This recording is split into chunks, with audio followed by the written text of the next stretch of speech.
The overall goal of this procedure is to create compliant matrices for modulating and quantifying cellular contraction. This is accomplished by first activating a cover slip to allow anchorage of the matrix.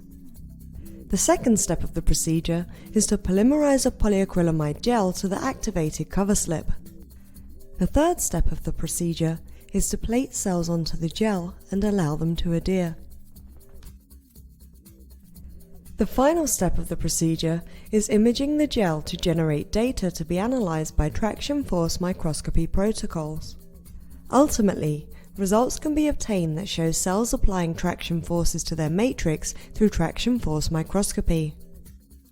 Hi, I'm Yvonne Aratyn-Schaus from the lab of Margaret Gardel at the Physics Department and Institute for Biophysical Dynamics at the University of Chicago. I'm Stephen Winter, also from the Gardel lab. Today we'd like to show you a procedure for making compliant matrices for measuring cellular contraction.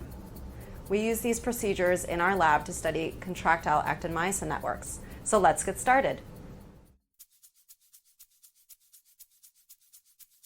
Prior to cover slip activation, place several 22 by 40 mm number 1.5 cover slips previously rinsed with 70% ethanol in a stainless steel rack such that cover slips are spaced apart and not touching. Working in a chemical fume hood, prepare 2% 3-amino-propyl trimethoxysilane solution in isopropanol inside a square glass dish. Use a glass Pasteur pipette to add the 3-amino-propyl trimethoxysilane due to reactivity with plastic.